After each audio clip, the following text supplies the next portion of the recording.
la escuela este año la dedicamos a desmontar una serie de mentiras, 8 mentiras que podéis ver aquí. La primera es eso que... La primera sería, pues eso, que cuando acabe la crisis, pues todo volverá a ser como antes y viviremos felices y comeremos perdices. Esa es la primera que Carlos nos la va a desmontar, seguramente. Y luego la semana que viene, el lunes 1 de julio, viene Giorgio Mosangini para hablar de que de la crisis se sale creciendo, esa es la mentira. Y que es lo que dicen todos ahora, ¿no? O sea, austeridad o crecimiento. Bueno. La segunda mentira es que la democracia consiste en meter el voto cada 4 años. La tercera mentira es abaratar el despido, genera trabajo, que es lo que también están haciendo ahora con gran empeño. La cuarta mentira es la comunicación, es de comunicación, Internet nos hará libres y los medios de comunicación nos dicen la verdad. Tenemos tendencia a creer lo que nos dicen los medios de comunicación, porque sale en la tele, ¿no? Entonces es como una especie de verdad revelada que sale ahí y todos nos creemos, ¿no? La quinta mentira es que la heterosexualidad es lo natural, ¿no? La sexta es que los servicios privados son mejor que los públicos. La sexta mentira es que la estructura vertical es la forma de organización más eficaz, que vendrá Fernando Cardoso. Me he olvidado de decir los ponentes, pero bueno, los tenéis ahí puestos, o sea que... Y luego el jueves viene Arcadi a hablarnos de Occidente como el garante de la libertad y de la paz, o sea, desmontando esta mentira que bastante nos la tragamos todos. Y para el cierre de la escuela, para la cluenda, una charla muy interesante que es de Cristina Carrasco Bengoa, que habla de poner la vida en el centro de la vida y no la economía. O sea, ahora está la economía en el centro de la vida y lo que hay que hacer es desplazar eso y poner la vida misma. Bueno, no me voy a enrollar mucho más, solo deciros que Atac Catalunya, todos los actos que organiza son gratuitos y dado los tiempos que corren y que todo se vende, todo se compra y todo se roba también, pues es bastante de agradecer que haya actos gratuitos, ¿no? Y que no tenemos subvenciones porque queremos seguir teniendo libertad e independencia para decir lo que nos dé la gana decir y que nadie nos haga callar poniéndonos pasta por delante. Y nada más. Aquí os dejo con Carlos Taibo, que ya creo que le conocéis todos, que es un profesor de la Universidad de Madrid y ha escrito un montón de libros y habla muy bien.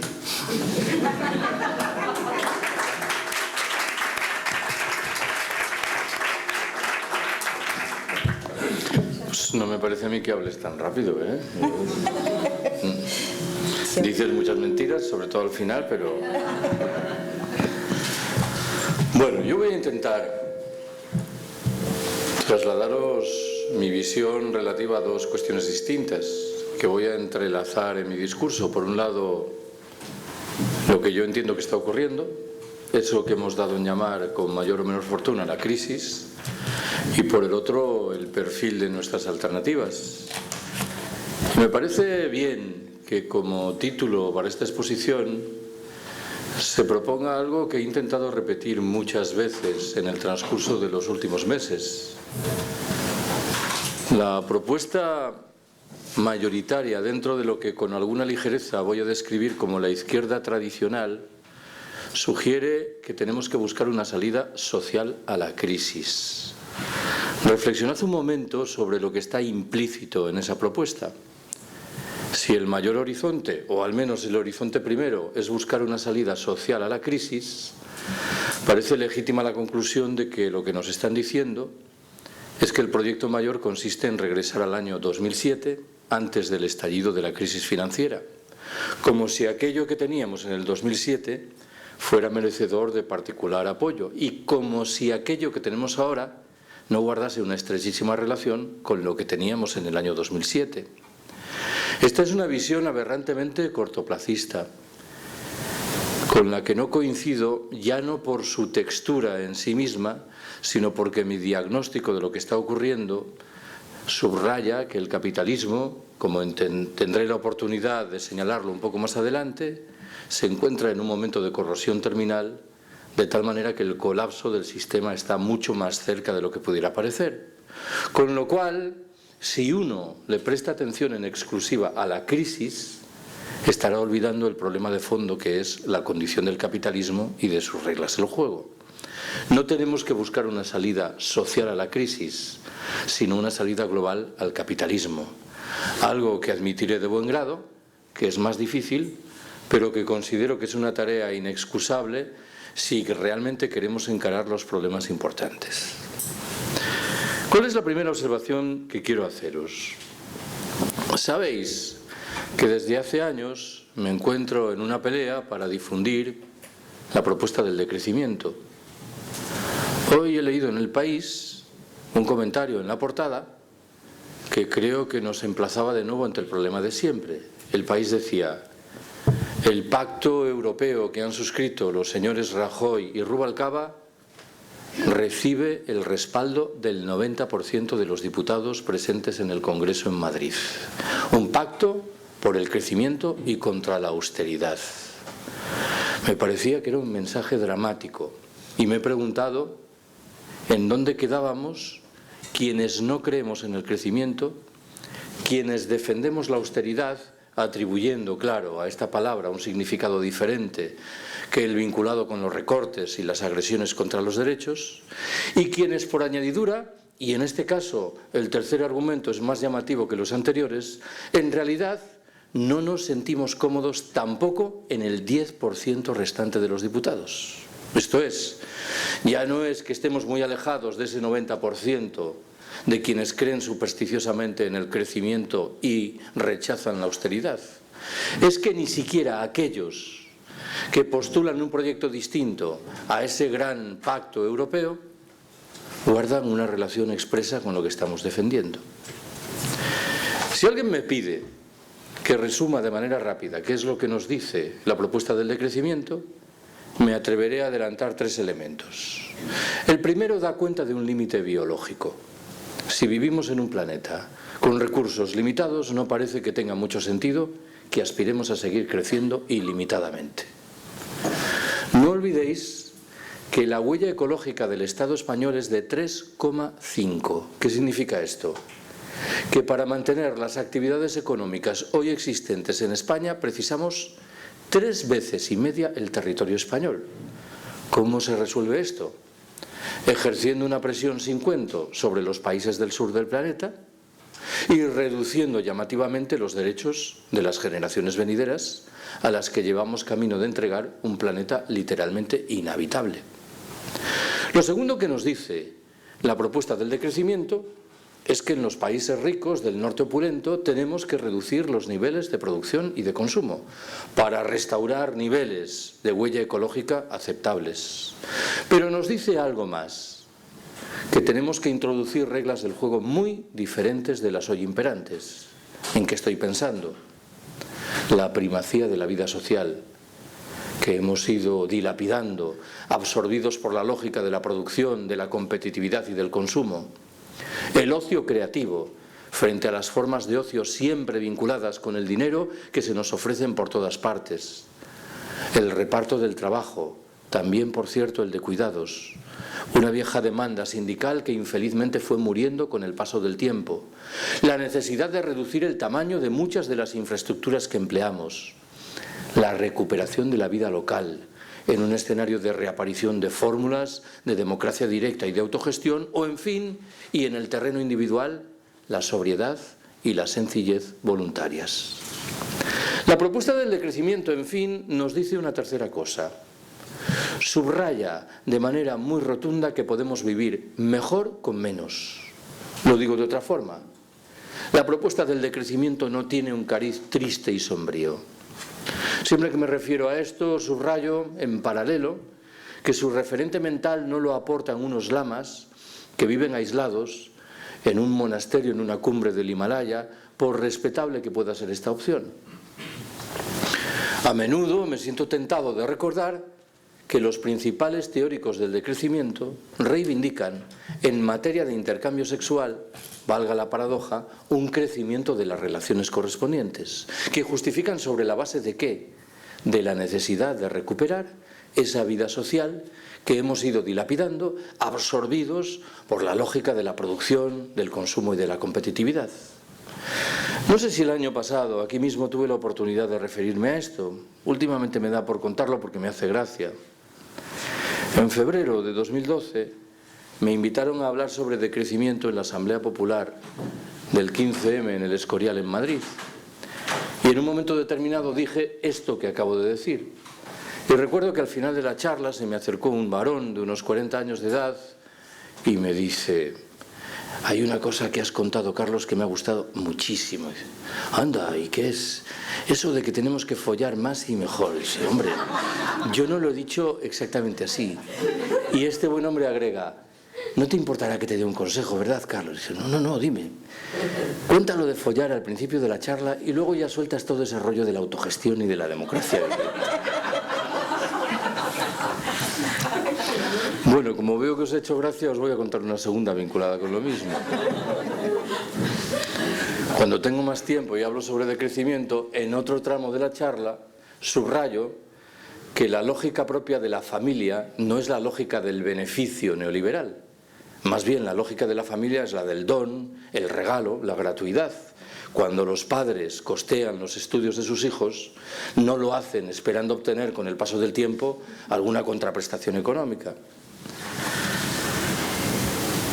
El año pasado, a principios del año, me invitaron a hablar sobre decrecimiento en un recinto tan solemne como era el Colegio de Registradores de la Propiedad en Madrid.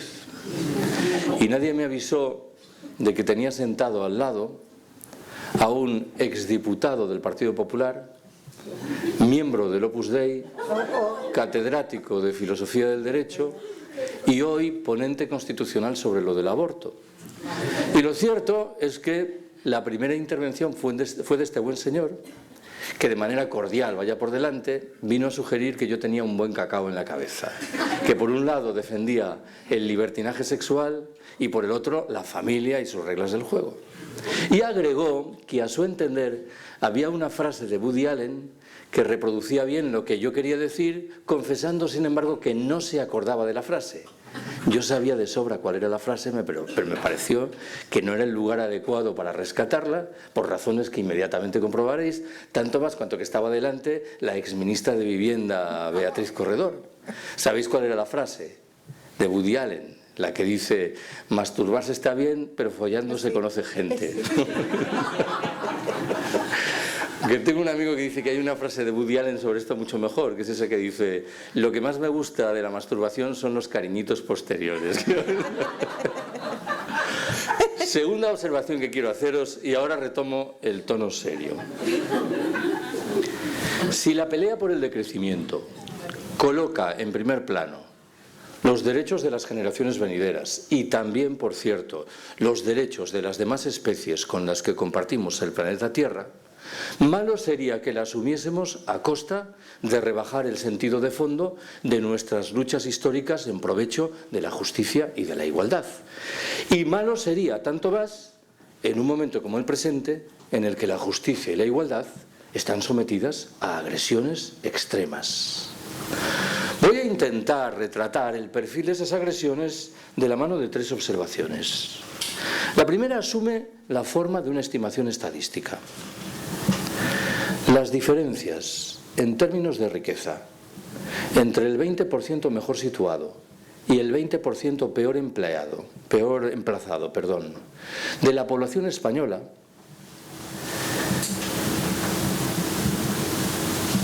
se hicieron manifiestamente más grandes en los 7 años de presidencia de José Luis Rodríguez Zapatero.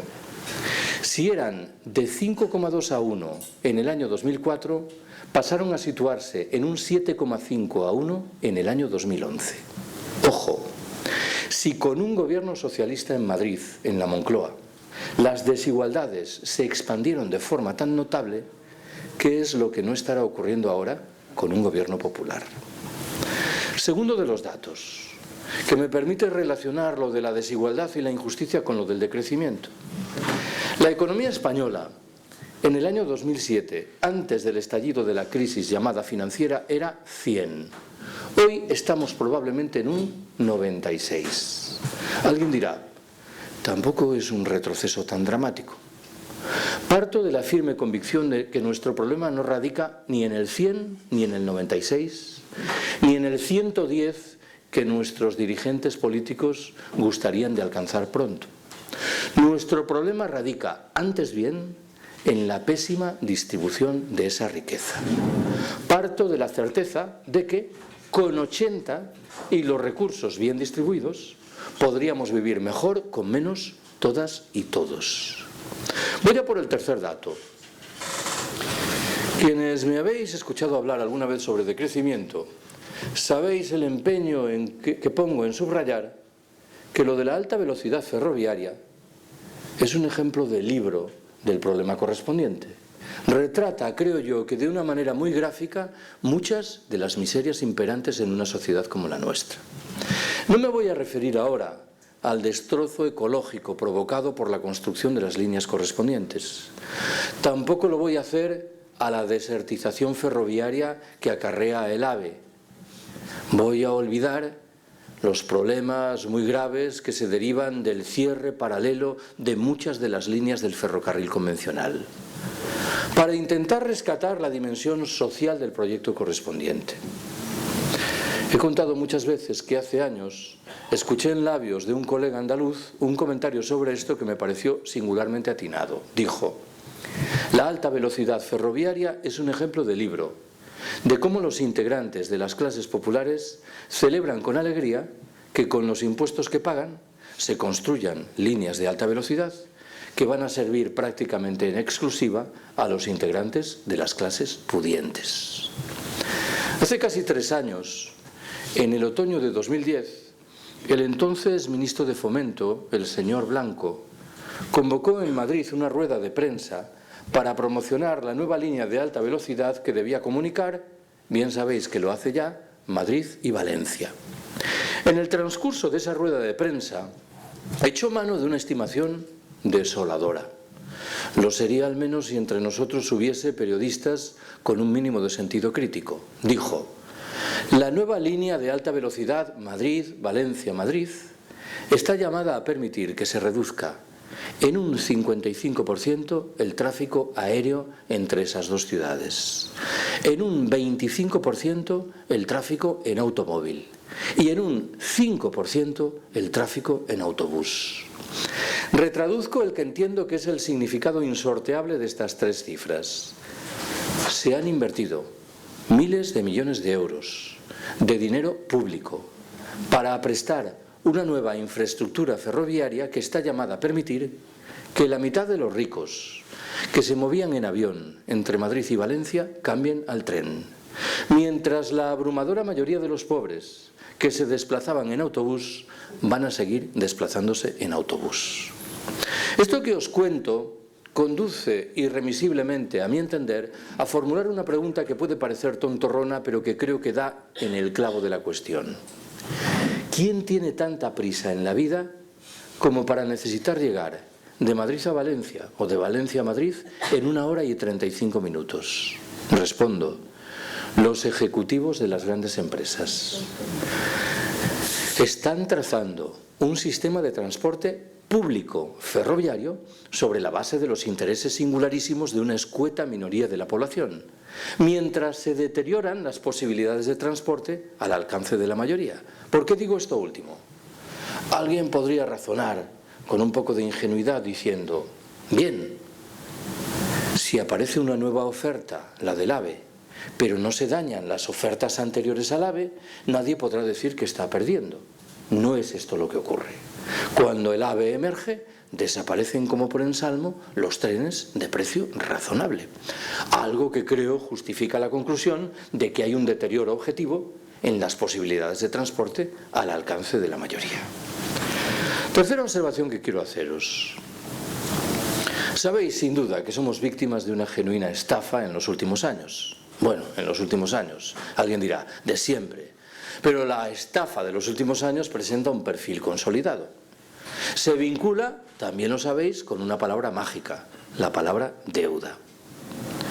Nuestros gobernantes están muy ocupados en subrayar de un tiempo a esta parte que el Estado español arrastra un gravísimo problema de deuda contraída por las diferentes administraciones públicas.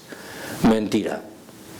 España arrastra un gravísimo problema de deuda contraída por los diferentes agentes privados y, en lugar singular, por bancos, cajas de ahorro y grandes empresas que operan en la trastienda. No olvidéis que la deuda de las administraciones públicas españolas en el año 2007 se encontraba significativamente por debajo de la media en la Unión Europea. Según una estimación que estimo razonablemente solvente, únicamente un 13% de la deuda española corresponde a las administraciones públicas. En el meollo de esa estafa, también lo sabéis, hay un activo proceso de nacionalización, de estatalización de la deuda contraída por los agentes privados. No lo he dicho bien, y en este caso el matiz es importante. De aquella parte de la deuda contraída por los agentes privados que corresponde a bancos y a cajas de ahorros. La deuda contraída por los particulares, llamativamente, no ha sido estatalizada. Si lo hubiera sido, no arrastraríamos ese problema lacerante de los desahucios. ¿Qué es lo que se suele reivindicar en los circuitos en los que yo me muevo en relación con esta estafa?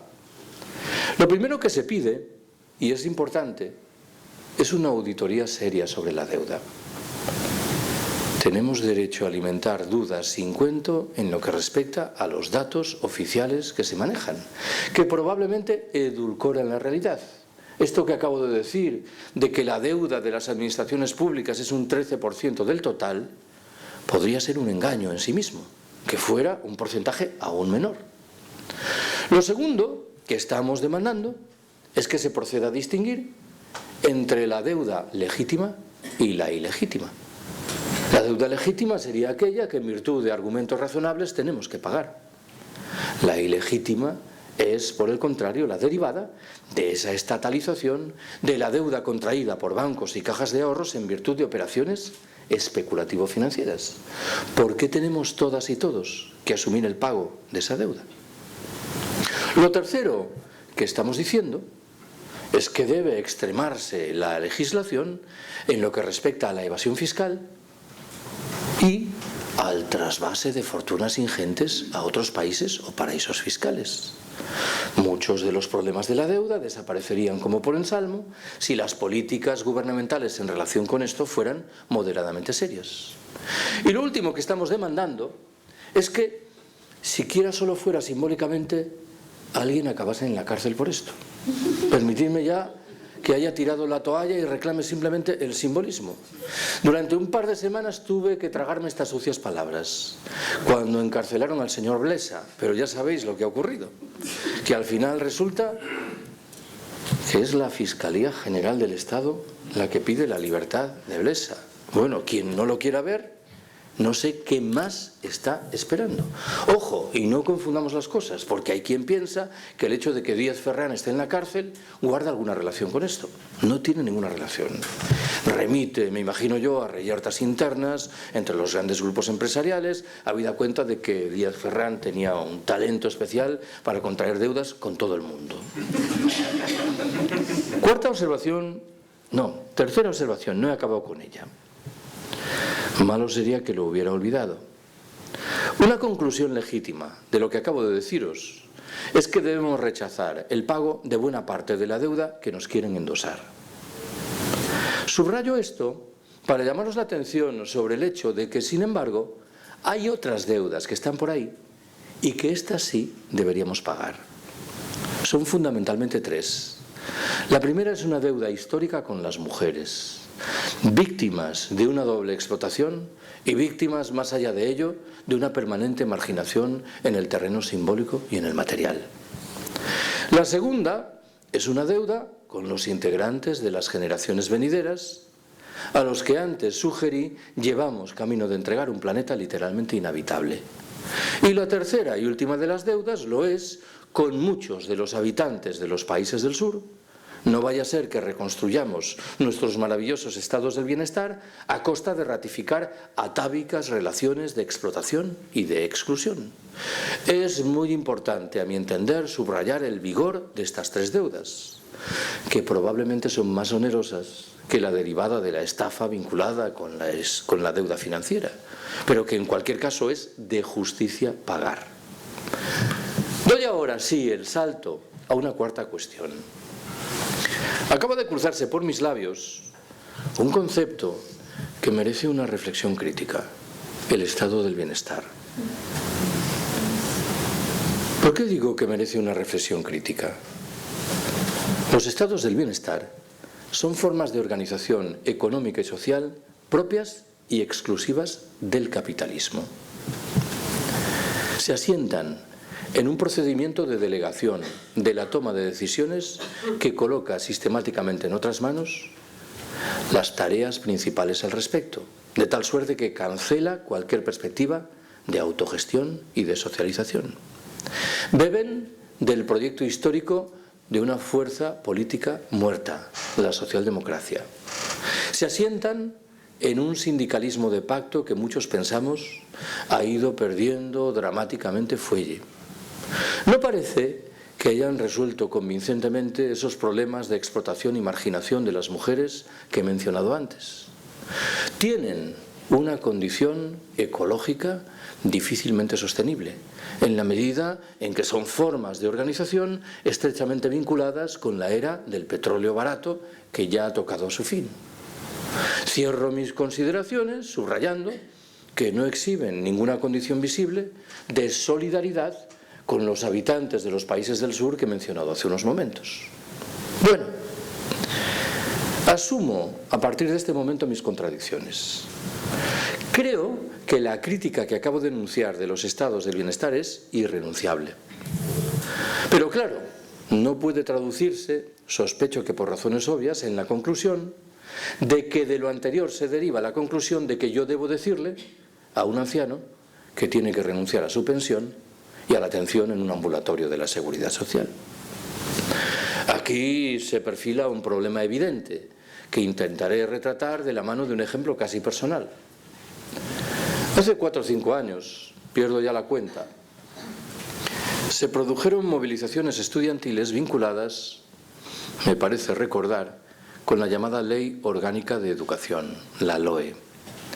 Cuantas veces tuve la oportunidad, al calor de esas movilizaciones, defendí una enseñanza pública, universal, gratuita, laica y de calidad.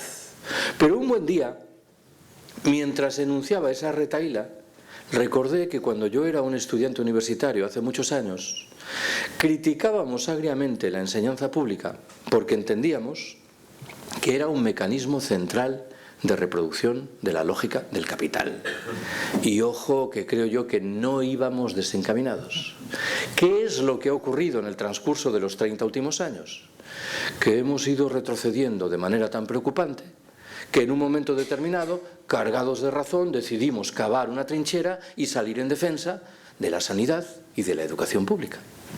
Está bien que lo hagamos, pero estamos obligados a etiquetar nuestra defensa de la sanidad y de la educación pública. A agregar, por ejemplo, los adjetivos autogestionaria y socializada. Yo trabajo en un departamento de ciencia política en una universidad pública. Si alguien me pidiese la elaboración de un informe relativo a las actividades de cariz social y solidario desplegadas por mi departamento, yo entregaría un puñado de hojas en blanco. Lo público, per se, no otorga ningún marchamo de transformación social, solidaria y activa. Por eso es importante que etiquetemos nuestra demanda de lo público y que no olvidemos que hay una contradicción sumaria entre la lógica de la autogestión desde abajo y la lógica del Estado. Al fin y al cabo, no lo olvidéis, estamos hablando de estados del bienestar. Quinta observación que quiero haceros. Vuelvo, en cierto sentido, a la perspectiva del decrecimiento para intentar rescatar 3 verbos que considero yo son matrices mentales de esa perspectiva. Desurbanizar, destecnologizar y descomplejizar. El primero de esos verbos sospecho que no plantea mayor problema de comprensión.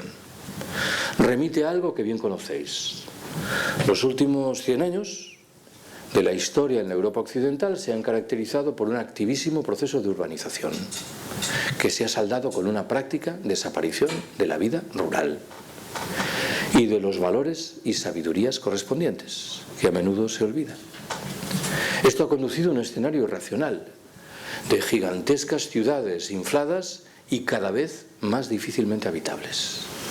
Si queremos transformar esto, tenemos que apostar por estrategias de reruralización, de recuperación de muchos de esos elementos de la vida rural que hemos dilapidado estúpidamente.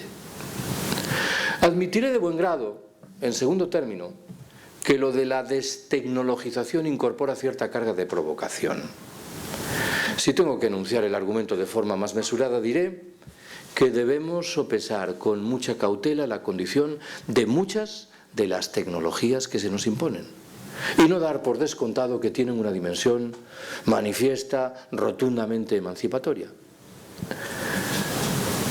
Con toda certeza, algunas de las personas que estáis aquí habéis leído a un provocador ensayista norteamericano llamado John Searson, el que pasa por ser el teórico principal del llamado anarcoprimitivismo. Admitiré de buen grado que es un pensador desmesurado, pero todos los despensadores desmesurados tienen la virtud de emplazarnos con mucha claridad ante problemas que en otras circunstancias tenderíamos a olvidar.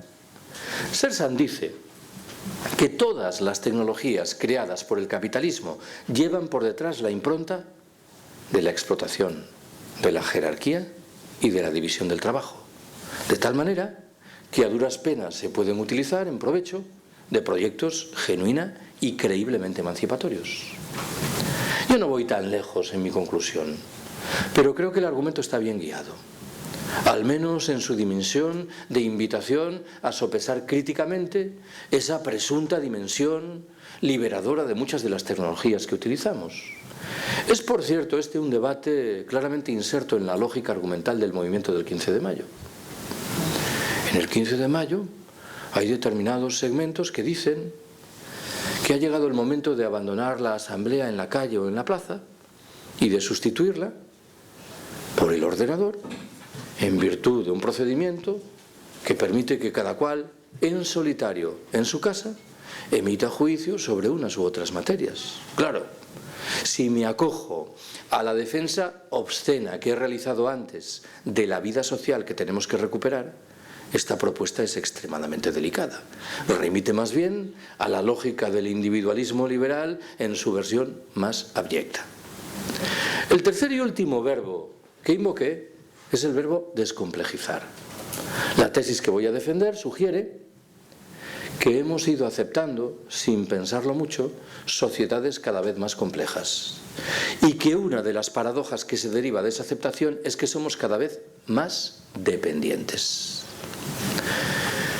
En sus dos libros póstumos, Ramón Fernández Durán, que falleció hace 2 años, volvía una y otra vez machaconamente sobre el mismo argumento. Decía: muchos de los desheredados del planeta, habitantes de los países del sur, se encuentran paradójicamente en mejor posición que nosotros para hacer frente al colapso general que se avecina. ¿Por qué?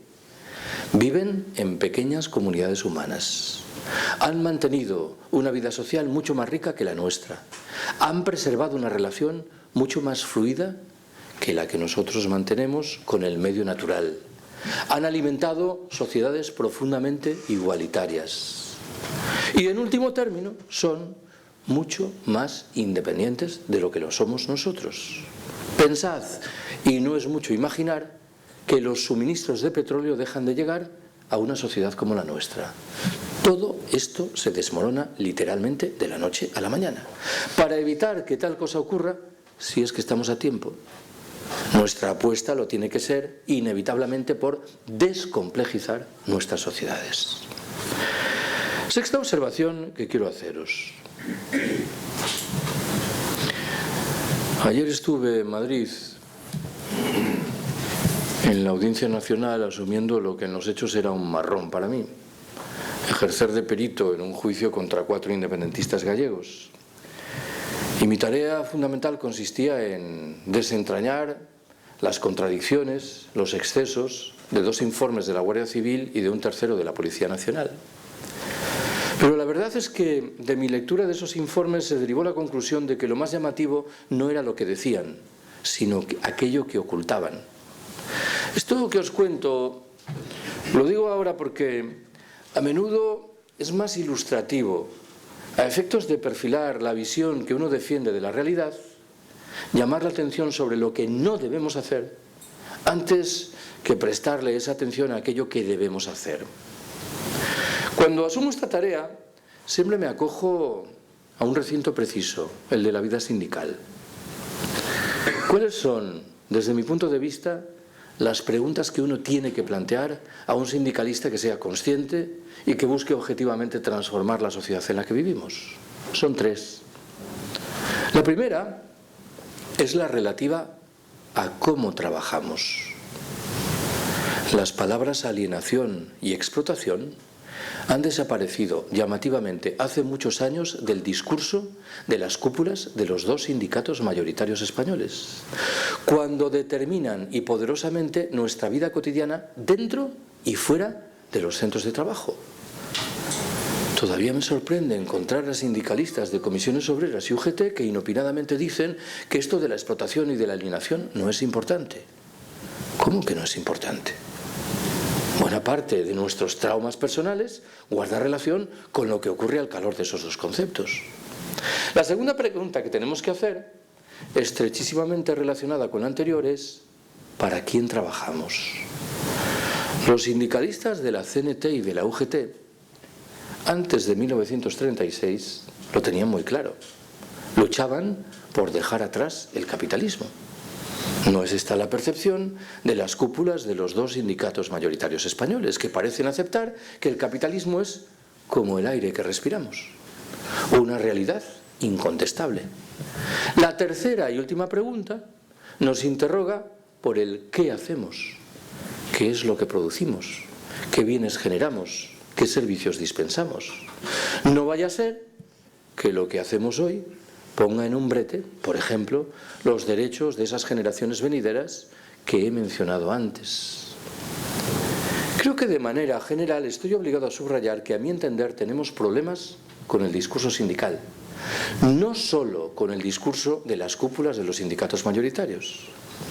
Hay una especie de matriz ideológica que hace que los discursos sindicales se concentren de manera abrumadora en el salario y que partan de la presunción de que resolvemos todos nuestros problemas si mantenemos o acrecentamos nuestro salario. Creo que salta a la vista que esto no es así. Resolvemos algunos problemas probablemente a costa de enquistar gravemente otros de esos problemas. Séptima observación que quiero haceros. Es una cuestión que cada vez me preocupa más y probablemente me preocupa más porque me resulta muy difícil encararla.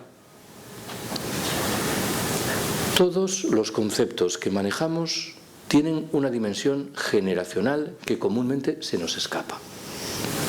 Me explico. Cuando yo hablo en un acto público, tiendo a pensar que todas las personas que asisten a ese acto entienden lo mismo en lo que yo he dicho. Con toda evidencia no es así. Cada cual lleva dentro de la cabeza cosmovisiones, ideas diferentes. Pero al margen de lo anterior, me interesa subrayar que hay una percepción distintiva vinculada con las generaciones. Recordaréis que antes de pasada mencioné los conceptos de sobriedad y sencillez voluntaria.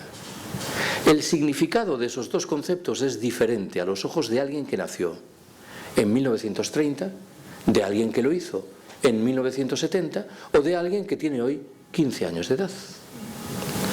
Voy a intentar retratar esto de la mano de 2 o 3 ejemplos que creo que permiten sopesar varias aristas de la cuestión.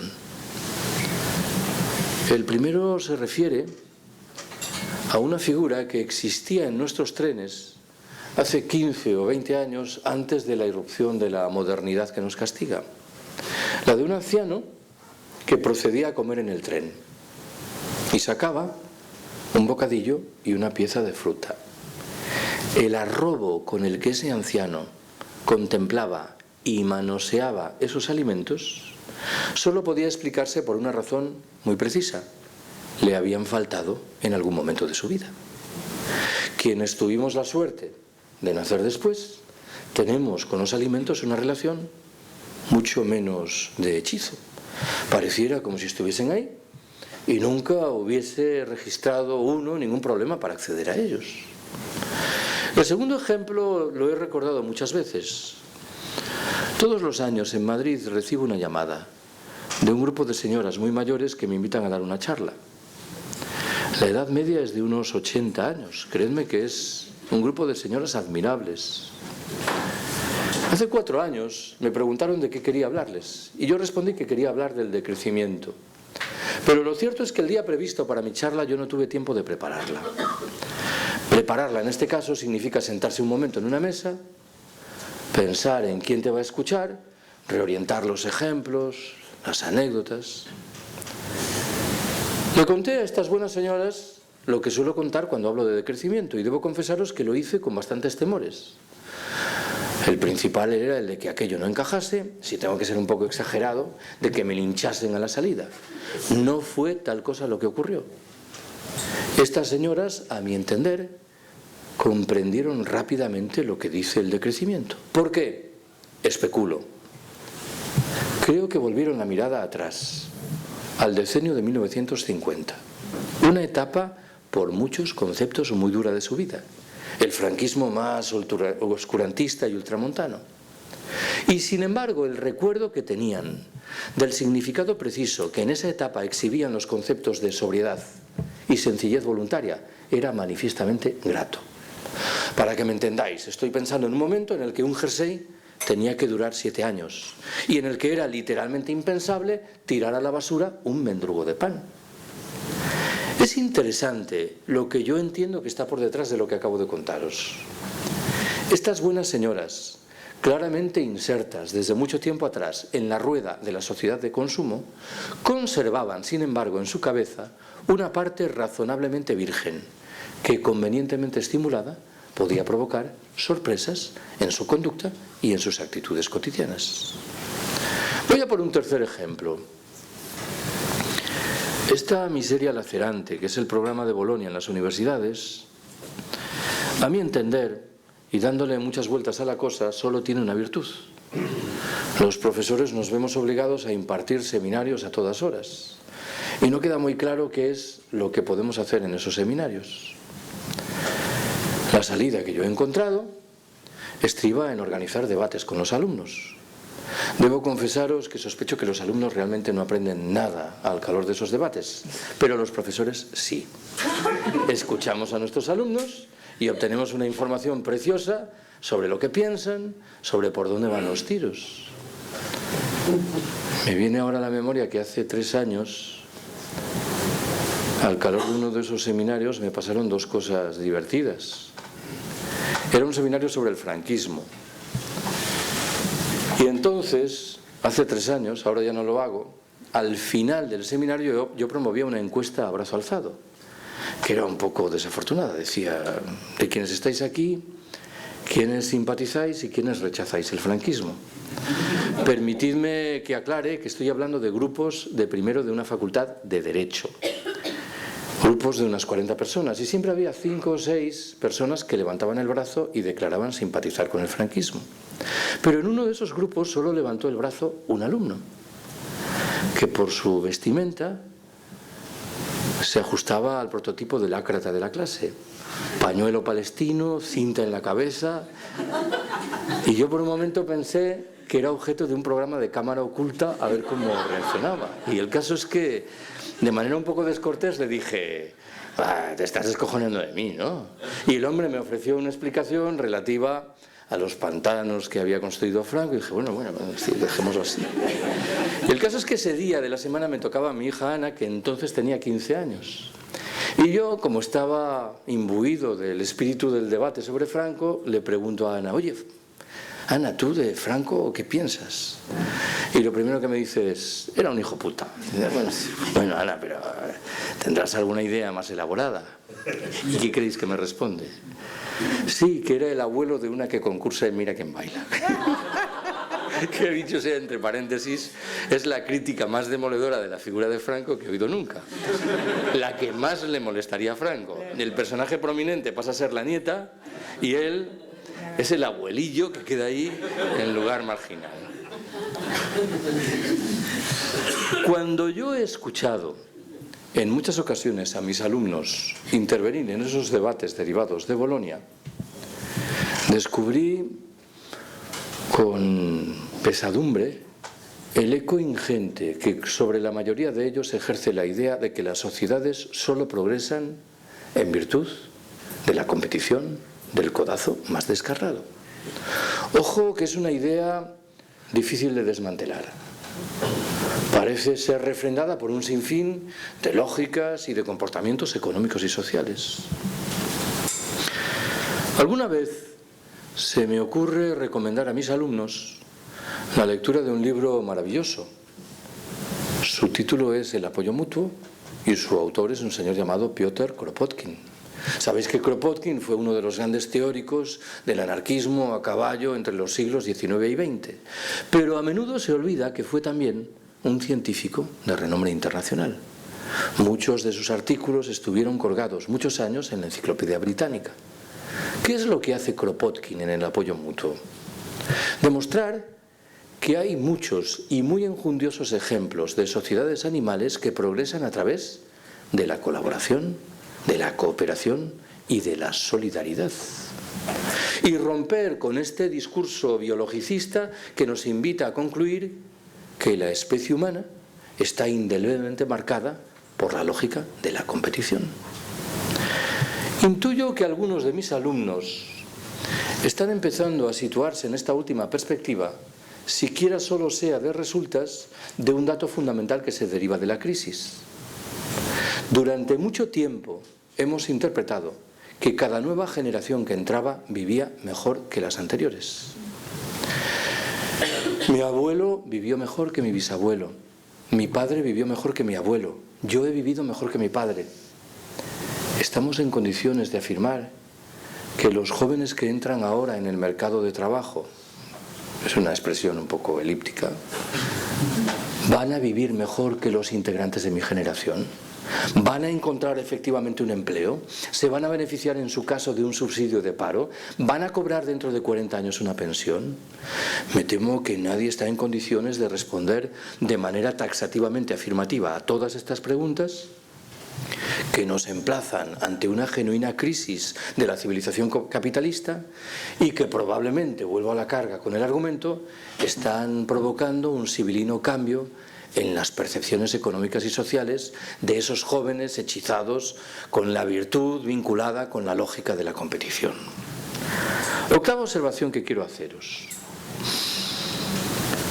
De vez en cuando me da por sostener que yo defiendo un proyecto libertario.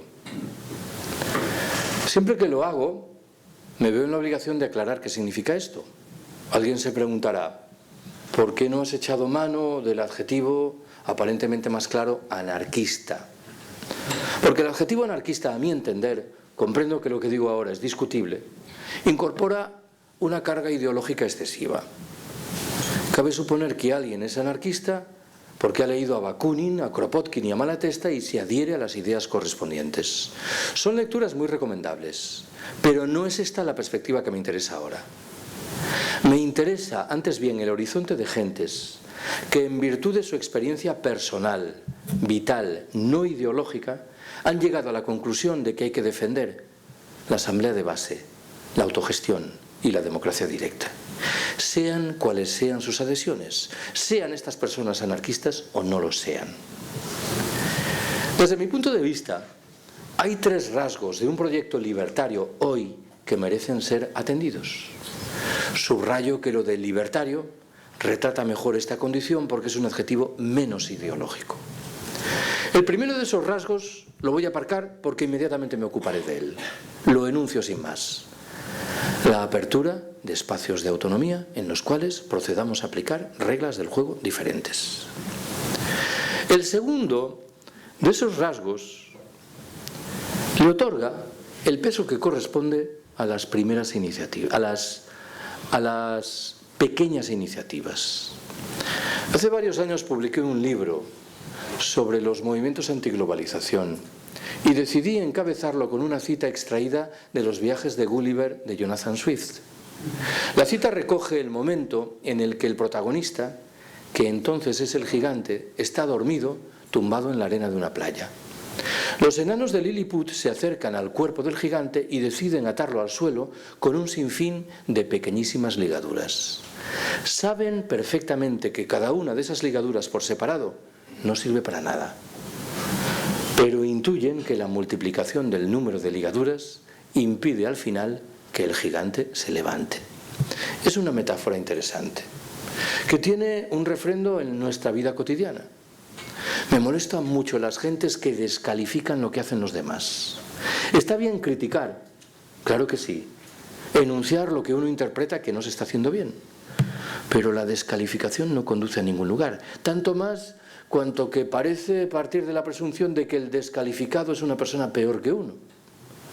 Yo tengo muchas quejas que enunciar con respecto al comercio justo, pero me parece que las personas que se dedican al comercio justo están haciendo algo interesante y que intentan lo que a su entender es una dinámica de cambio en nuestra sociedad.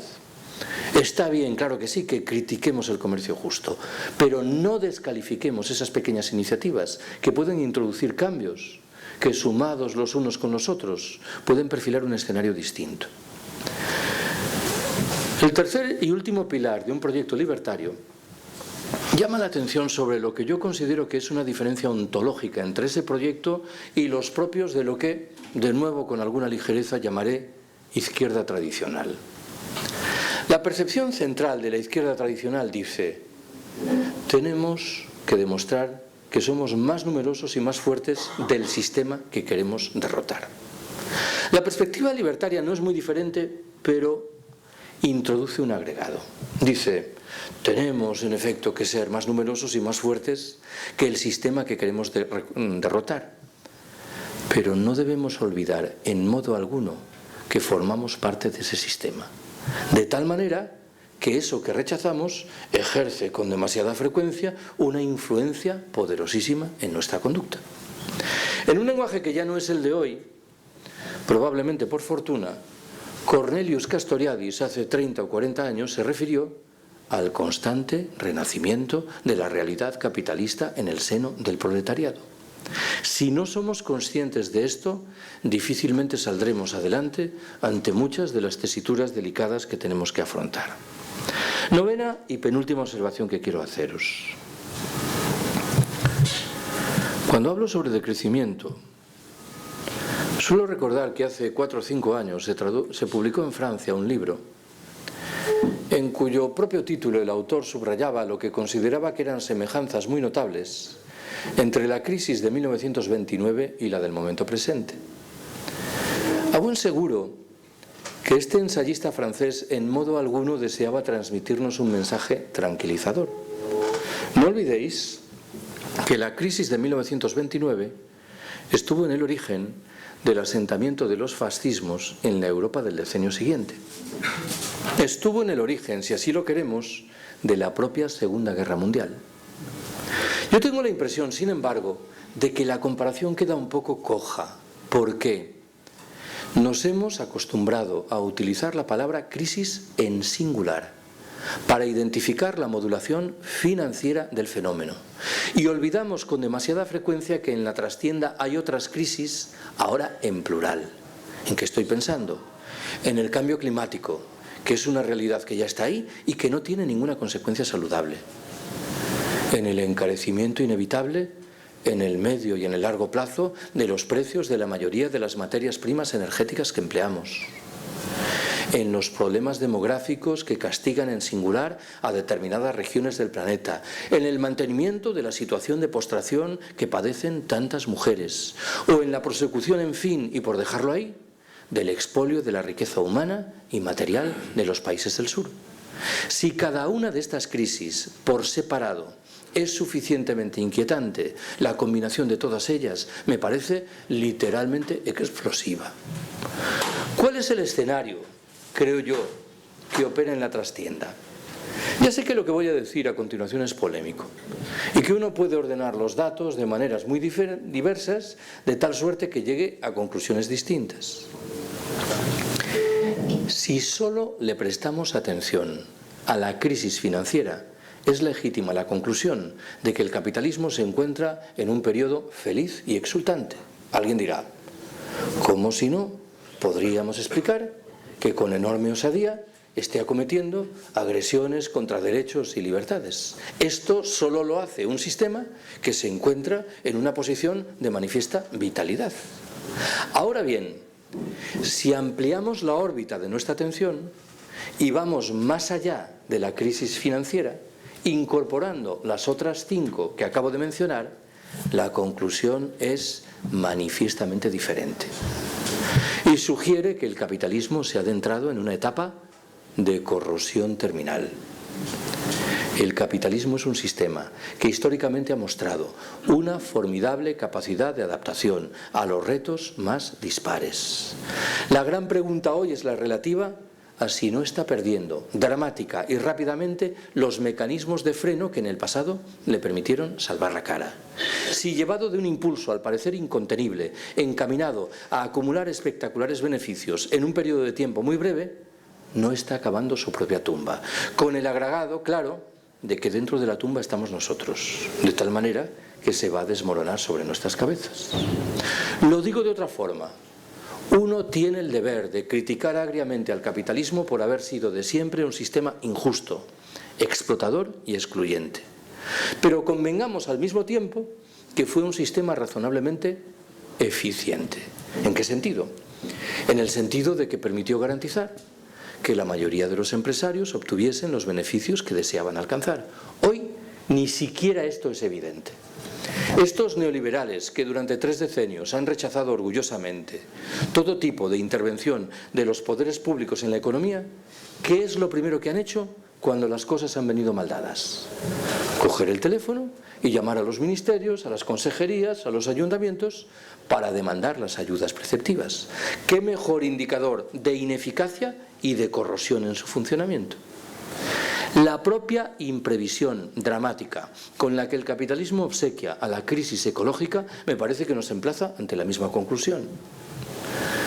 Últimamente me da por recordar que hace unos meses, no sé en dónde, en un acto público alguien me preguntó si pese a todo no apreciaba en nuestros gobernantes, los de ahora y los de ayer, alguna suerte de sensibilidad elemental en lo que respecta a los retos derivados de la crisis ecológica. Preferí responder echando mano del camino de la ironía y recordando algo que a buen seguro recordaréis también vosotras y vosotros. En el mes de enero de 2011, hace 2 años y medio, esta estimulante figura intelectual que es Alfredo Pérez Rubalcaba convocó en Madrid una rueda de prensa para promocionar una nueva medida que, si quiere ser uno muy generoso, discurría por el buen camino. La de reducir, bien lo recordaréis, la velocidad máxima en autovías y autopistas de 120 kilómetros a 110 kilómetros por hora. El mismo personaje convocó 4 meses después otra rueda de prensa en Madrid, en la que en sustancia dijo 2 cosas. Una, que la medida arbitrada en enero había producido los resultados apetecidos. La factura energética española se había reducido en 400 millones de euros. Y además, el número de muertos en las carreteras se había rebajado de manera razonablemente sensible. ¿Qué fue lo segundo que dijo Pérez Rubalcaba? Que de resultas de lo anterior se restauraban los 120 kilómetros por hora. ¿Cómo no hubo algún periodista que se acercó al cuello de Rubalcaba e intentó estrangularlo? Porque estaba violentando las reglas de la lógica formal que hemos estudiado en el colegio. Si uno arbitra la medida A y la medida A produce los resultados apetecidos, lo suyo es porfiar en la medida A, probablemente llevarla más lejos, no retirarla. Esta es la gran esperanza blanca de la izquierda institucional española. 10ª y última observación que quiero haceros.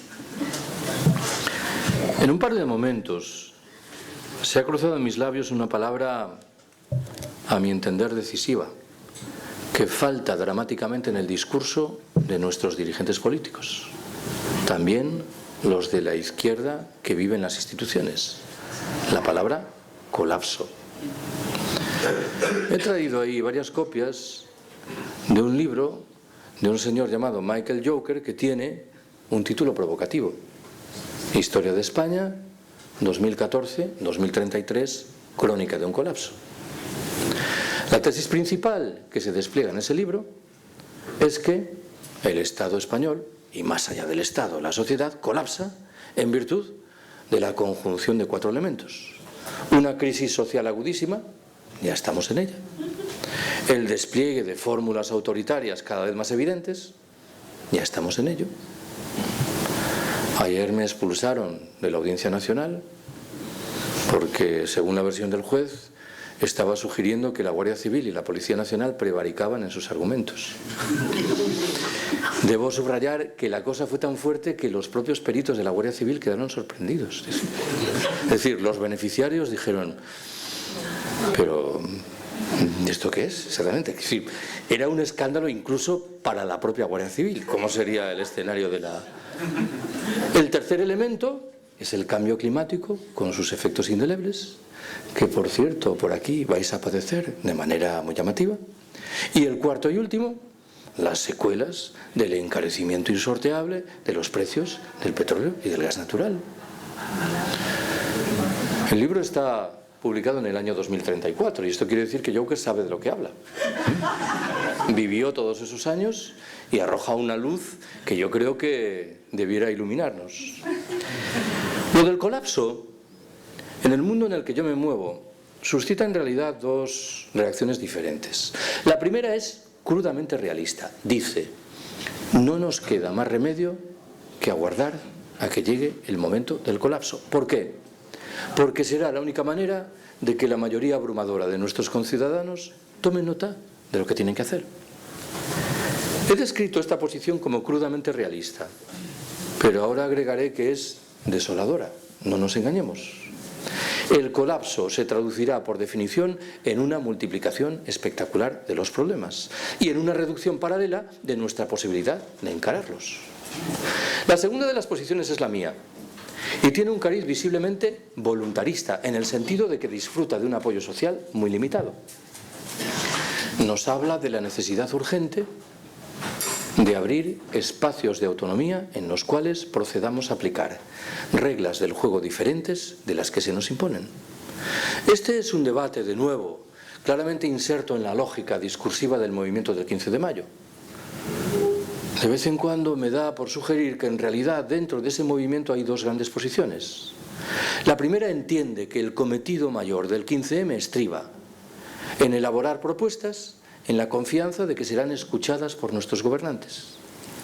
La segunda de las posiciones, con la que simpatizo más, considera antes bien que la tarea mayor del 15M debe consistir en abrir espacios de autonomía en los cuales procedamos a aplicar reglas del juego diferentes sin esperar nada de nuestros gobernantes, desde la doble perspectiva de la autogestión y de la desmercantilización.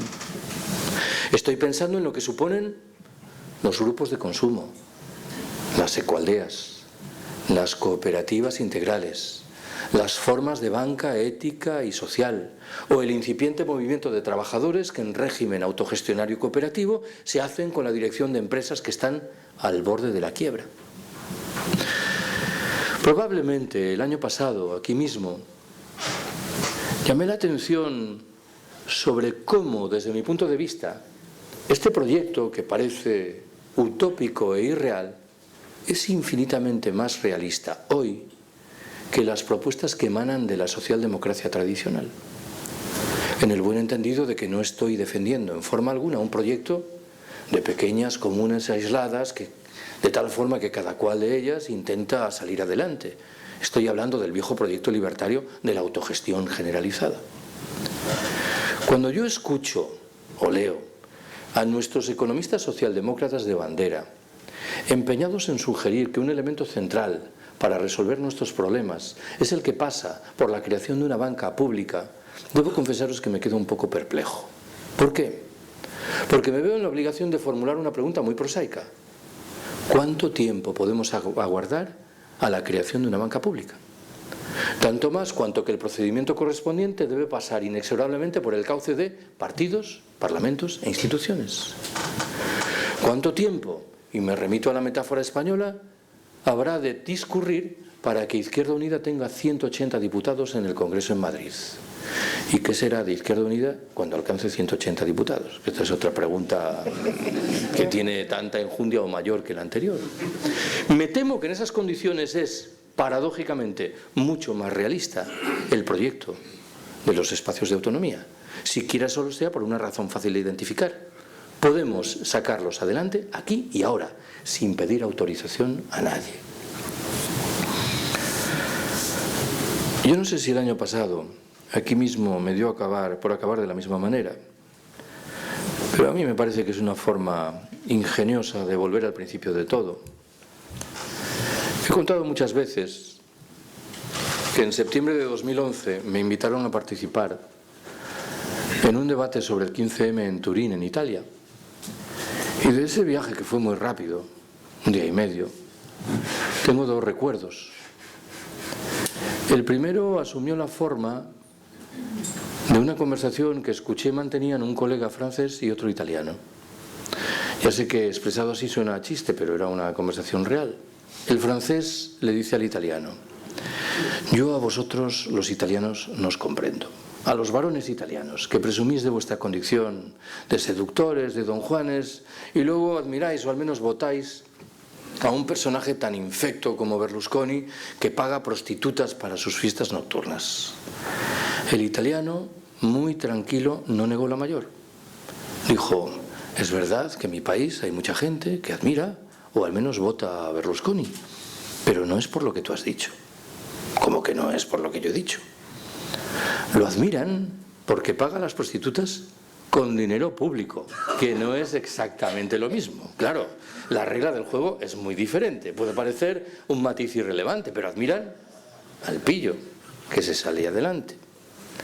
Lo segundo que recuerdo es que en las calles del centro de Turín pendían unos carteles de publicidad de una revista humorística. El titular principal rezaba: el Estado y la mafia se separan. Y a continuación se recogía una declaración de un dirigente mafioso que afirmaba: estaban arruinando nuestra reputación. Gracias por haberme escuchado.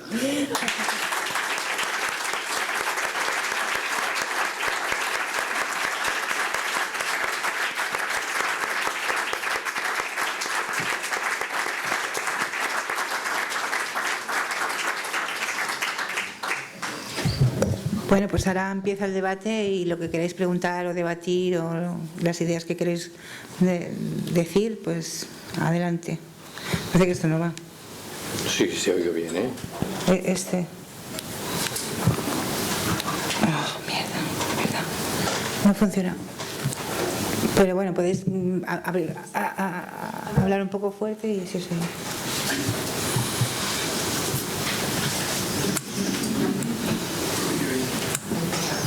Aviso que tengo preparada una prueba de tipo test, si no hay preguntas. Yo creo que vuestro interés es evitarla.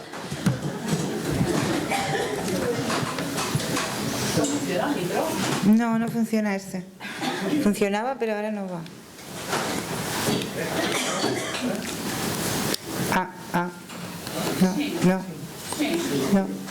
No, es que el que funciona es este.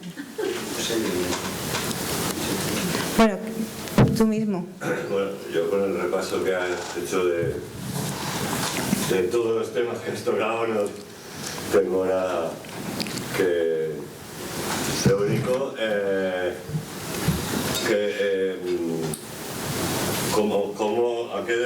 ¿cómo sugerías a qué se debería el hecho de que todas estas situaciones, todas estas facetas y aristas de la situación actual, que es lindante al colapso, bueno, etcétera, etcétera, ¿cómo se ha podido llegar a que hayan sido totalmente sustraídas del discurso público oficial?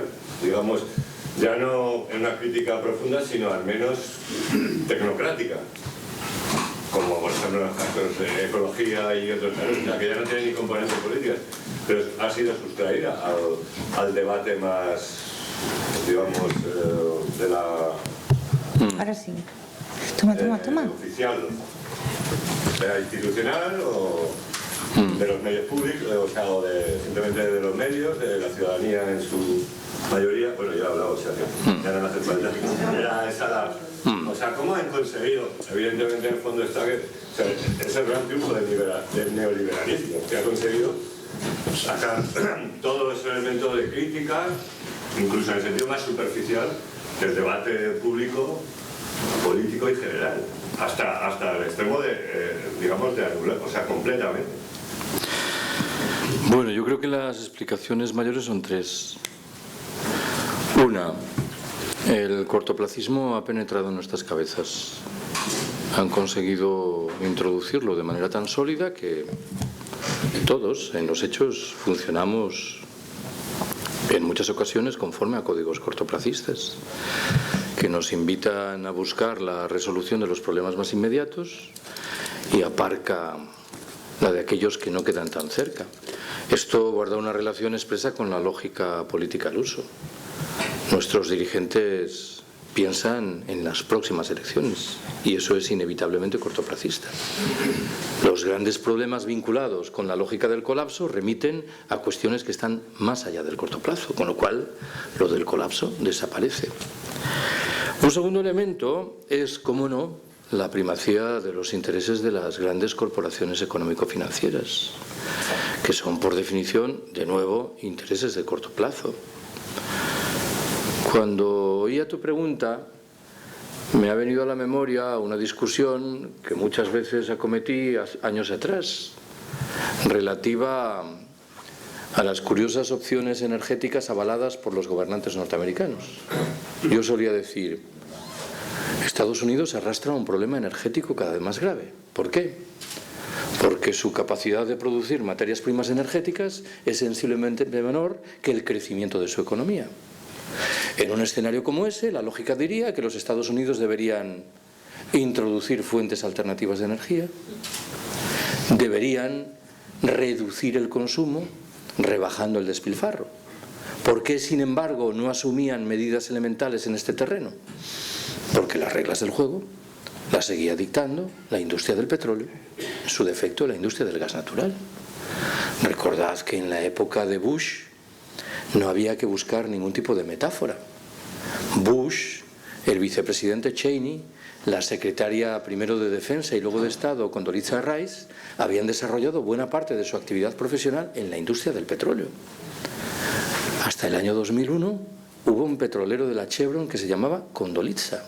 Es que nos ponen las metáforas a mano para que nada pueda ser ocultado. Claro, esto se traducía en una presión tan exitosa sobre los gobernantes que hacía que cualquier proyecto que trascendiese el corto plazo desapareciese. El tercer y último elemento es, cómo no, la tarea que desempeñan los medios de comunicación, que de nuevo tiende a ocultar otras perspectivas diferentes. Alguna vez me preguntan por la relación de la propuesta del decrecimiento y los medios. Y yo digo, claro que sí, que los medios están estrechamente vinculados con los intereses de poderosas corporaciones económico-financieras. Pero a menudo subrayo que hay un elemento adicional que tiene una influencia nada despreciable. La mayoría de los medios dependen, en un grado u otro, de la publicidad. Y claro, si la perspectiva del decrecimiento cuestiona la lógica de la publicidad y del consumo, es inevitable que se vea arrojada fuera de los medios. De todas maneras, cuando escuchaba tu pregunta, me ha venido también a la cabeza una discusión que es más compleja de lo que pudiera parecer. Lo he planteado algunas veces en Facebook. ¿Nuestros gobernantes son manifiestamente imbéciles o son secretamente inteligentes? Ojo que las dos tesis se pueden fundamentar. No me refiero, ya sé que estáis pensando en Fátima Báñez, que no hay mucha discusión, pero yo estoy planteando una discusión seria que trasciende, o en Montoro, para que nadie diga que sea un argumento sexista. Estoy planteando una discusión seria Supongamos que yo asumiese el riesgo físico y psicológico de estar 5 minutos en la cabeza de Mariano Rajoy. No lo voy a hacer, ¿eh? Pero, ¿qué es lo que pasa por la cabeza de Mariano Rajoy? ¿Realmente ignora por completo lo que supone el riesgo del colapso? ¿No ha pasado nunca delante de sus ojos un informe que le dice que el petróleo se está agotando? Me niego a creerlo, ¿no? Seguro que en algún momento, siquiera sea de manera episódica, ha tenido que pensar: ojo, esto que estamos haciendo igual es pan para hoy y hambre para mañana.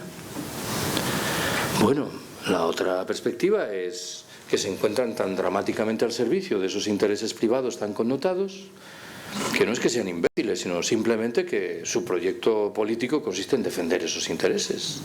Bueno, es una discusión, permitidme que lo subraye, más relevante de lo que pudiera parecer.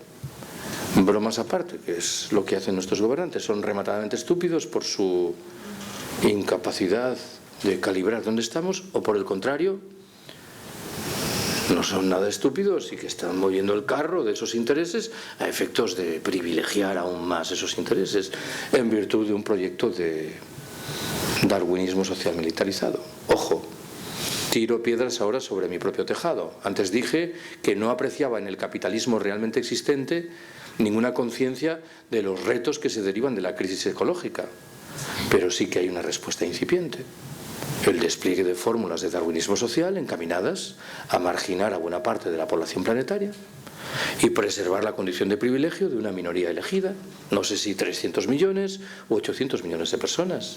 Ese proyecto está ahí, ¿eh? No es un proyecto imaginario, ¿no?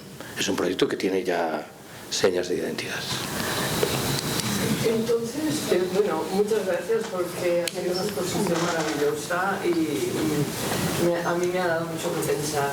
Esto que has dicho, cuando tú hablas de colapso, pienso, no sé, los poderosos, no sé,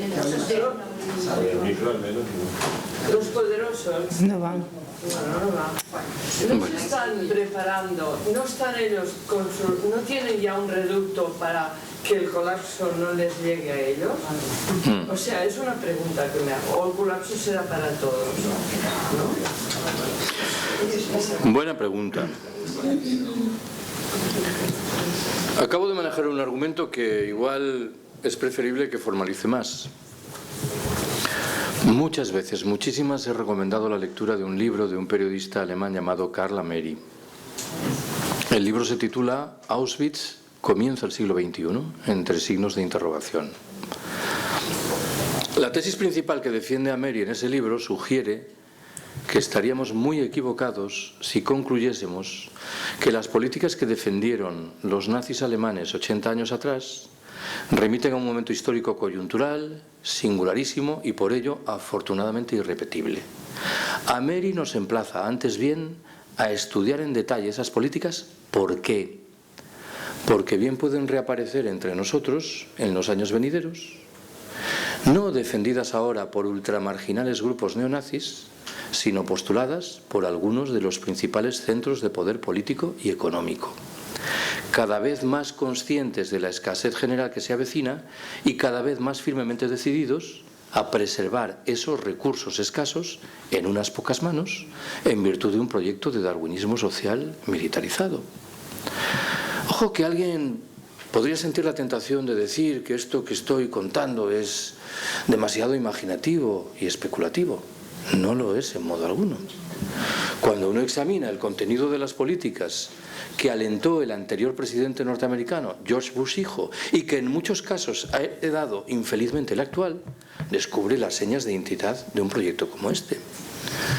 Cuando uno analiza las medidas que de un tiempo a esta parte la Unión Europea aplica a los inmigrantes pobres que llegan a nuestras costas y aeropuertos, descubre el ascendiente de un proyecto de esta naturaleza.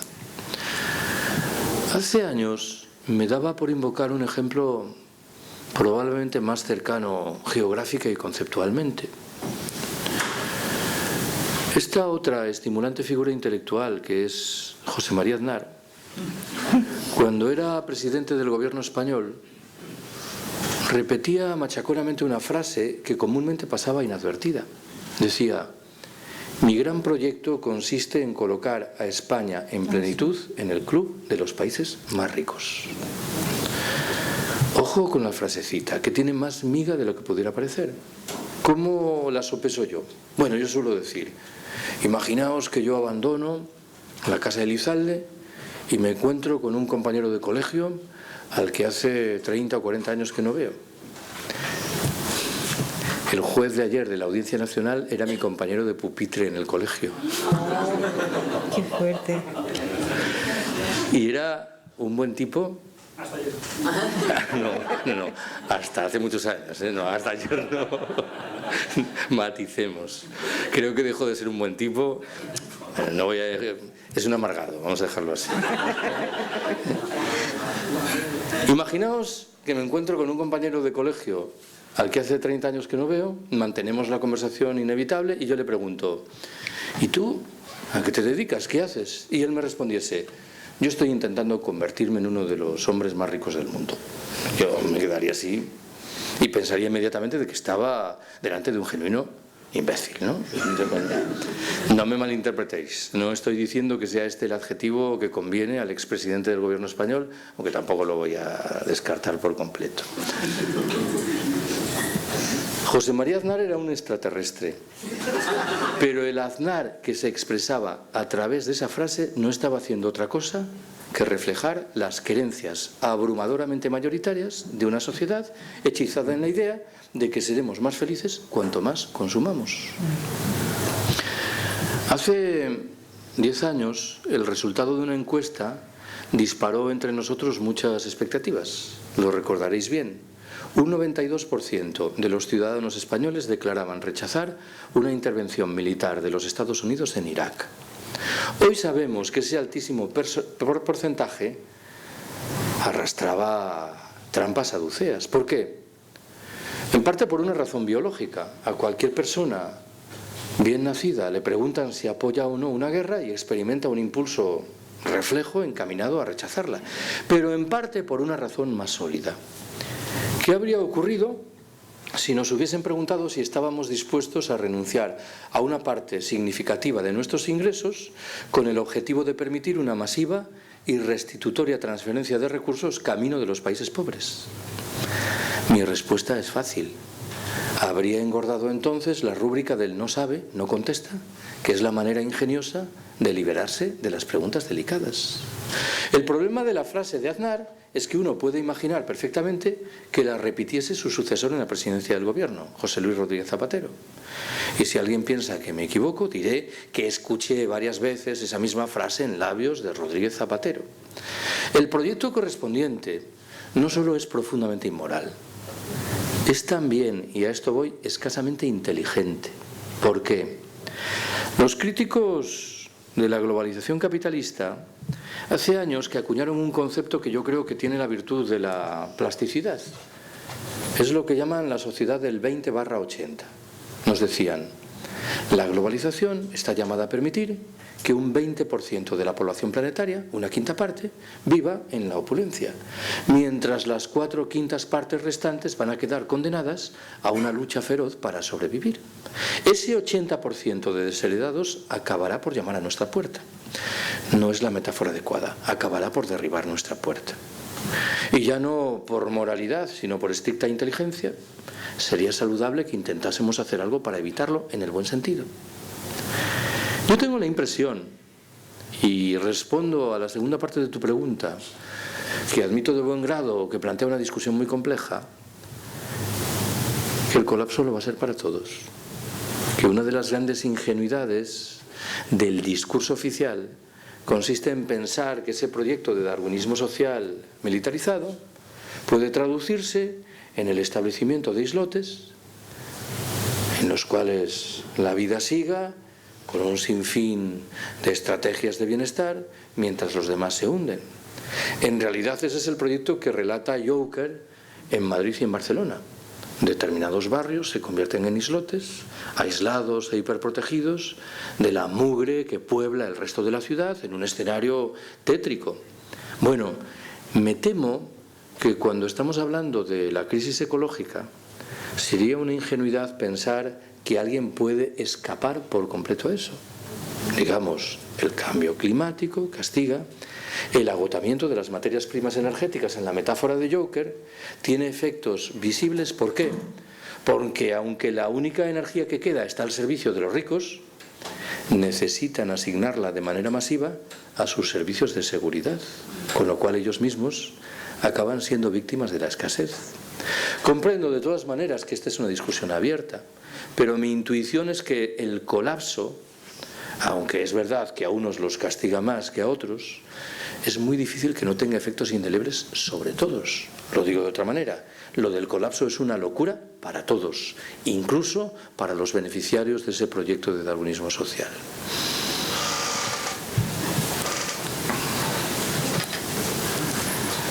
¿Y no crees, además, que España tenemos la mala fortuna de que además estamos muy influenciados por el pasado franquista, por una pésima transición, y todavía esto nos ayuda más?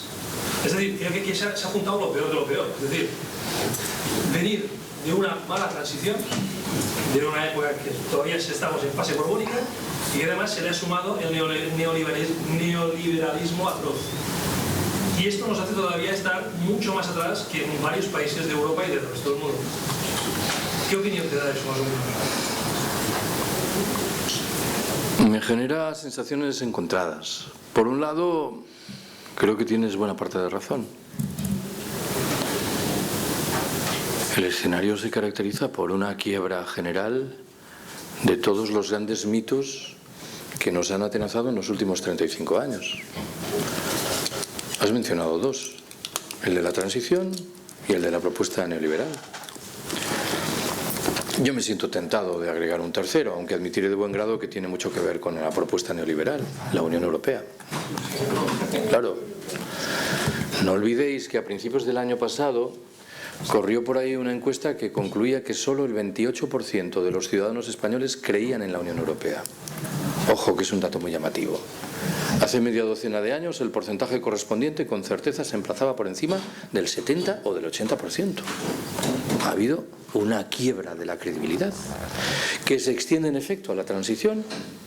Hoy cada vez es más vital el discurso que dice: todo aquello que nos retrataron como maravilloso, estamos empezando a calibrar qué consecuencias tiene, por ejemplo, en términos de un sistema político podrido. Y cómo no, el discurso neoliberal. Claro, quien a estas alturas no se percate de lo que está ocurriendo de la mano de la estafa de la deuda, pues me parece que tiene los ojos muy cerrados.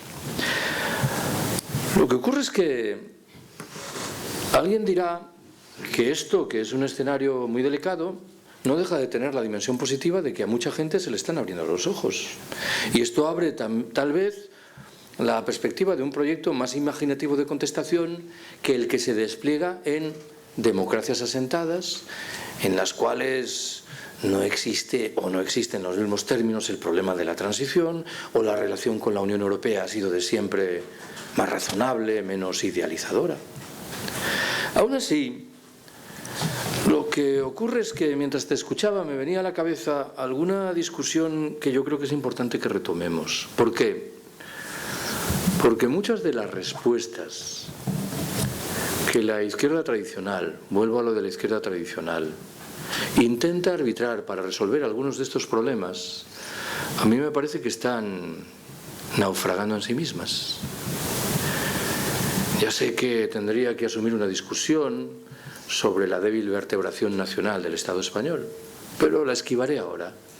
Cuando yo escucho en labios de muchos de mis amigos en Madrid la reivindicación de una república española como si eso resolviese mágicamente los problemas, me pregunto cuál es su grado de lucidez. Ya sé que el debate sobre la república en España tiene una dimensión emocional que no se revela en otros países, dimensión emocional que no preciso explicar cuál es, pero claro, si la propuesta de la república consiste simplemente en deshacernos de la monarquía, lo cual no niego que sea una ventaja, intuyo que no estamos diciendo nada nuevo ni interesante. Portugal es una república, Italia es una república, Francia es una república. Es decir, me parece que hay una especie de discurso mágico fenoménico que ignora los problemas reales, ¿no? Claro, Nuestro problema es el colapso y nuestro problema es el capitalismo, no la forma de gobierno. Por mucho que a nadie le cueste trabajo reconocer que lo de la monarquía es una aberración, ¿no? Y en este sentido me temo que, aunque he señalado hace un momento que los grandes problemas que arrastramos pueden facilitar respuestas imaginativas, también hay que sopesar la perspectiva de que se traduzcan en respuestas singularmente anquilosadas que redunden en ratificar los mismos problemas que queríamos estar resolviendo. De todas maneras, cualquier analista que vea lo que está sucediendo en la península ibérica en los últimos años, lo menos que puede reconocer es que es interesante, ¿no? Porque claro, cuando algo entra en quiebra y en corrosión, aunque eso se traduce en muchos sufrimientos, también tiene dimensiones de apertura de discusiones que hace 4 o 5 años hubieran sido literalmente impensables.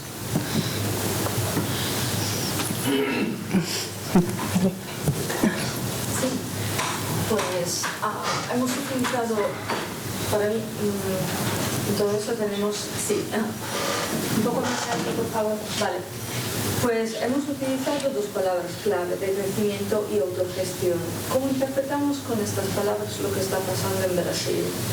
Son ya un pelín más conscientes, han empezado a estar más conscientes que nosotros en términos de crecimiento, o sea, han entendido que el crecimiento no es todo, aunque unos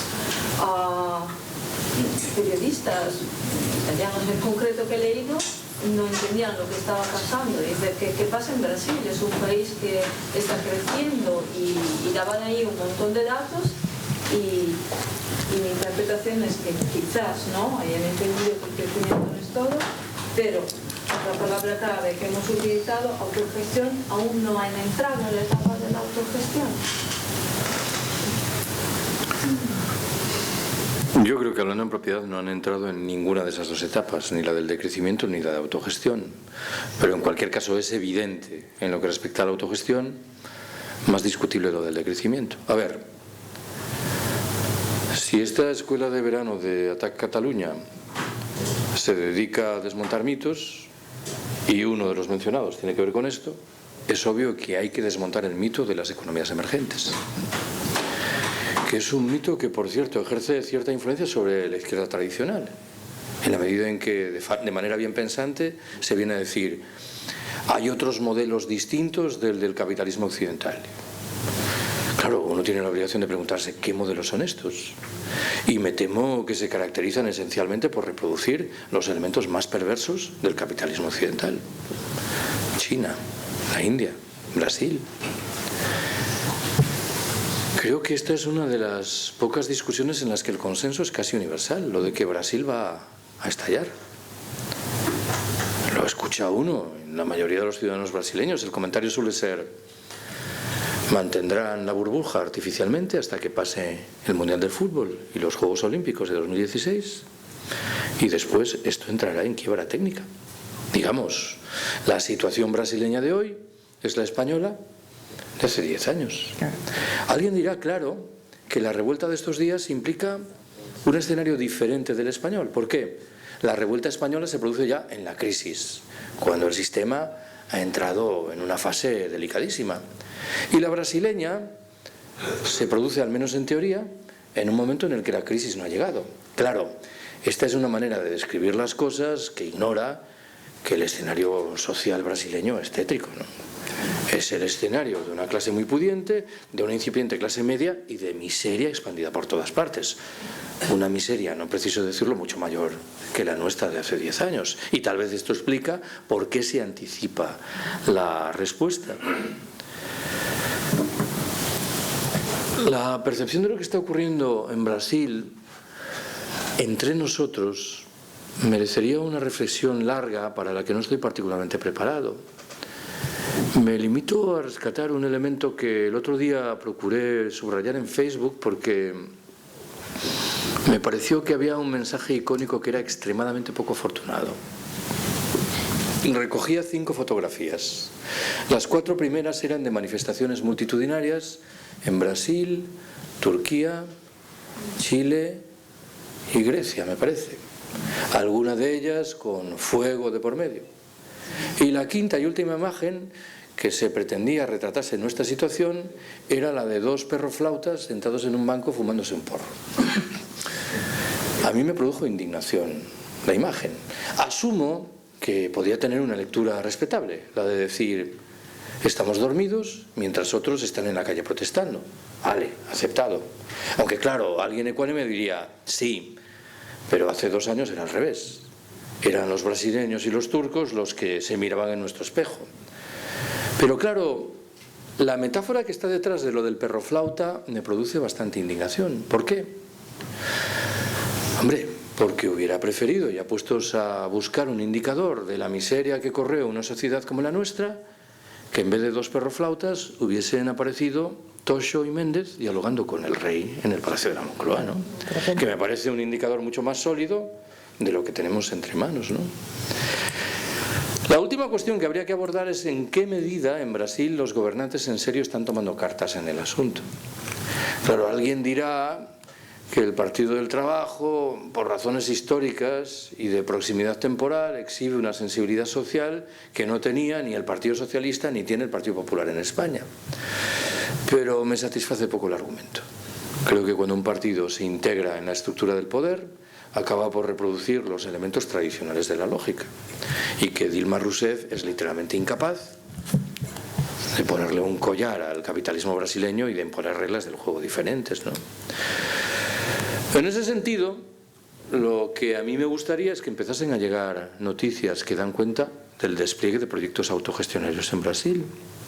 Que, por ejemplo, se miren en lo que ocurrió en Argentina en 2003, si no me equivoco, al calor del corralito. Pero en realidad me gustaría que esto fuera aún más evidente entre nosotros, ¿no? Creo, de todas maneras, y vuelvo a un argumento que he utilizado hace un momento, que la crisis abre determinadas expectativas de futuro a proyectos de esta naturaleza, expectativas que antes no estaban. Digamos, cuando todo iba aparentemente bien, ya sabemos que el aparentemente escondía muchas cosas muy delicadas, la voluntad de escarbar en otras posibilidades y otros horizontes fuera del capitalismo, desde la autogestión y de la desmercantilización, no estaba o se ceñía a minorías muy reducidas. Hoy creo que en medio de todo no estamos tan mal en este terreno como lo estábamos hace 5 años.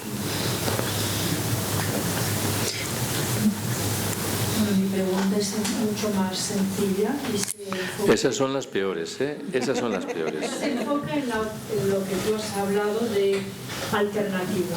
Me parece que has hablado, a pesar de todo, mucho de la cuestión crítica al sistema, y en cambio de la parte de alternativa pues le has dedicado poco tiempo y me gustaría oírte decir algunas cosas más.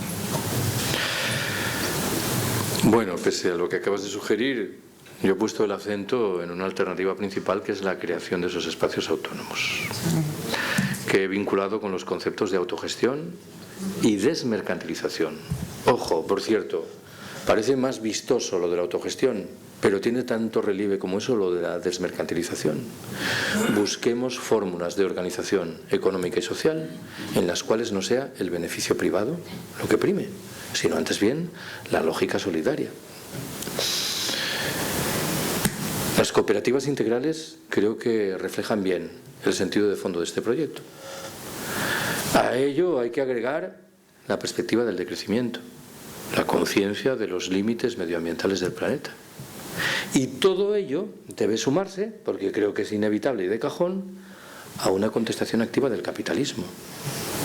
Supongo que esto no lo tengo que decir. Claro, si uno defiende la lógica de la autogestión, de la desmercantilización, del decrecimiento y cuestiona por añadidura la sociedad patriarcal, el capitalismo no puede ser la guía de nuestras acciones, ¿no? Aun cuando habría que discutir si alguno de estos elementos se vincula estrechamente con el capitalismo o trasciende el capitalismo, como es la sociedad patriarcal. No nos engañemos en esto. Imaginemos, ya sé que es mucho imaginar que acabamos con el capitalismo. La lógica de la sociedad patriarcal puede seguir ahí, ¿no? No son dos cosas que vayan en paralelo. Yo es que creo que no se puede acabar con el capitalismo sin acabar con el patriarcado. Tengo clarísimo. Perdón. No estoy seguro de que sea así. Yo creo que uno puede imaginar, es un ejemplo que tiene que ver con los espacios de autonomía. Uno puede construir un espacio de autonomía sobre la base de la autogestión y de la desmercantilización, y que la lógica de la sociedad patriarcal perviva ahí. Admito, claro, que lo de la autogestión, por lógica, genera una dinámica igualitaria que reduce algunos de los estigmas de la marginación de las mujeres, ¿no? Claro. Pero, ojo, la discusión es complicada, ¿eh? Y yo creo que, en cualquier caso, no por arte de magia, acabando con el capitalismo, acabamos con la sociedad patriarcal. Es que creo que y viceversa, hay que acabar con el patriarcado primero y entonces el capitalismo se cae solo, ¿no? No vaya a ser que acabemos por instaurar un matriarcado capitalista. No.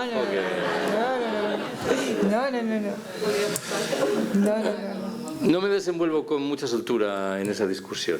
Yeah. De hecho, el otro día una colega gallega, de manera muy amistosa, o sea, nada amistosa, dijo que yo era un varón patriarcalizado y colonialista. Así que... Era, para decirlo todo, este tipo de feminista que es capaz de hablar con mucho sentido de la sociedad patriarcal, de criticarla agriamente, pero que nunca menciona el capitalismo, que es otro de los riesgos, ¿no? Ajá. Del otro lado del discurso, es decir, no existe la lucha de clases ni el capitalismo, sino que la única contradicción es la propia de la sociedad patriarcal. Bueno, pongámonos de acuerdo en que son dos contradicciones que tienen el mismo relieve. No voy a poner aquí prelaciones, ¿no? Pero, claro, ¿cómo hacemos para resolver esto? ¿Acabamos primero con la sociedad patriarcal? Bueno, igual... vamos a decir, vamos a acabar con la jerarquía, con el poder, y entonces, ¿qué pasa? Aceptado. Porque para mí es sinónimo.